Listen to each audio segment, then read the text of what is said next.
Welcome back, everyone. Okay, let's dive right into this. Today, we're unpacking a really heartwarming and honestly highly practical explainer.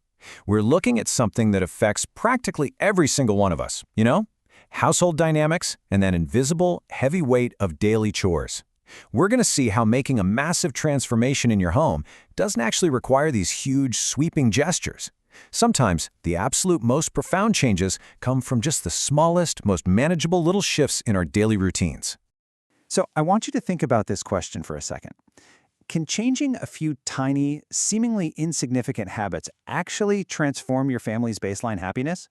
It's so easy to feel like fixing a stressful home environment means you need a complete schedule overhaul or, hiring outside help. But what if the solution is right there in the micro interactions we have with our space every single day? As we go through today's explainer, I want you to keep your own household in mind. Think about how the subtle shifts we're about to explore might apply to your own life. To figure that out, we're looking at a beautifully handwritten story. This is our main source for today, and it's about two siblings, Simran, who's in class 3, and her older brother, Arun, who's in class 5. It's just a really simple, grounded narrative, but it perfectly captures a struggle we all know. By looking at exactly how Simran and Arun navigated their family dynamic, we're going to uncover a real blueprint for empathy and action. All right, let's set the scene with part 1, a mother's invisible workload. Now, what's really interesting here is that both parents in this story are working, and the story points out that the father does pitch in around the house. Yet, despite that, the mom is just constantly exhausted. And, it's not just about the physical tasks, it's that mental load, right? The planning, the organizing, that constant underlying hum of responsibility. Notice the sheer volume of what she's managing. On one side, she's got her demanding office work, requiring focus, energy, and time. And on the other, the household chores, cooking, cleaning, organizing, parenting. She's effectively working a grueling double shift every single day. Even with a supportive partner, the math just doesn't work out in her favor. When you're burning the candle at both ends like that, chronic fatigue is pretty much inevitable. Which brings us to part 2, the sibling pact. Kids are incredibly perceptive. And one day, Arun makes this really crucial observation. He realizes that his mom never actually seems to take a break. Like while he and his sister have downtime to play or relax, his mom is just always in motion, always doing something for someone else and never taking a moment to just sit and enjoy time for herself. And that realization prompts Arun to go to his sister with a simple but profound thought. We should do something to help mom. I really want to emphasize this because acknowledging the problem is literally the very first step to fixing it. Empathy is wonderful, but empathy without action is kind of just an observation, right? Arun takes that feeling of sympathy and turns it into a directive. He decides the status quo is unacceptable. And here is where the absolute brilliance of this story comes in. Simran, who again is only in class 3, replies, "Yes, we can change our small habits." This line right here anchors our whole explainer. Notice what she didn't say. She didn't say we'll cook all the meals or we're going to clean the entire house top to bottom. They didn't aim for these grand, impossible gestures that they'd probably abandon after 2 days anyway. Instead, they focused purely on sustainable micro-habits. They looked at the things they could actually control in their own daily routines.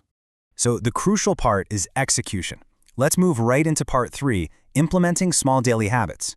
Because having a great idea is one thing, but actually starting the very next day, that's where the magic happens. Arun and Simran didn't wait for a Monday or a new month. They integrated these behaviors immediately. Let's walk through the checklist they made. Step 1, they started putting their plates in the sink after lunch. Simple, right? Step 2, they made sure to put their things back in their proper places. Step 3, they took over watering the plants. And step 4, which is arguably the biggest game changer here, they started waking up and getting ready for school completely independently. No reminders, just think about the friction that removes. Imagine a morning routine where a mom doesn't have to act as the alarm clock, the timekeeper, and the manager. By just taking ownership of their own basic routines, these kids completely eliminated a massive layer of daily stress. Now we enter part 4, the ripple effect. Just like a pebble dropped in a pond, the cumulative effect of these micro-habits started showing a massive return on investment almost immediately. And this perfectly illustrates the direct correlation we're talking about. Because the kids were managing their own plates, their toys, their own morning routines, the practical outcome was simply less work to do for their mom. And the emotional and physical payoff, she was happier, she was less tired, and she finally found that breathing room Arun noticed she was missing. By reclaiming those lost minutes and that expended mental energy, the entire vibe of the household completely transformed. Which brings us to the heartwarming conclusion of our story, Part 5, Love Translated into Action. We often think of love in terms of, words or gifts. But practically speaking, love is an action. One evening, after these new habits had been running for a while, the parents really took stock of the positive changes. They saw their kids' independence, felt the reduction in their own stress, and they just smiled proudly at Arun and Simran. The mother actually looked at them and said, "Thank you, children. Your small efforts have made a big difference." It's just such a validating moment. It completely cements the core lesson here. Tiny, consistent efforts compound. When you're absolutely exhausted, someone taking even a tiny task off your plate feels like a monumental gift. So let's quickly summarize the really profound lessons Simran and Arun learned here. First off, helping at home is genuinely one of the most tangible ways to show love and care. Practical help is the ultimate expression of empathy. Second, micro habits significantly reduce parental stress. You don't have to overhaul the whole system, you just fix the small bottlenecks, like that crazy morning rush. And finally, it is never too early to start contributing. Simran was in class 3, but she fully understood her own power to positively impact her environment. Which leads us with this final question. I want to pass Arun and Simran's challenge directly over to you. Look at your own household. Look at the people you share a space with. What is one small habit, putting a dish away, handling a chore without being asked, getting yourself ready, that you can change today to show care for your family? Remember, you don't need a massive, sweeping plan. You just need a small habit and the willingness to start right now. Thanks for joining me for this explainer, and I seriously can't wait to see how you apply this in your own lives.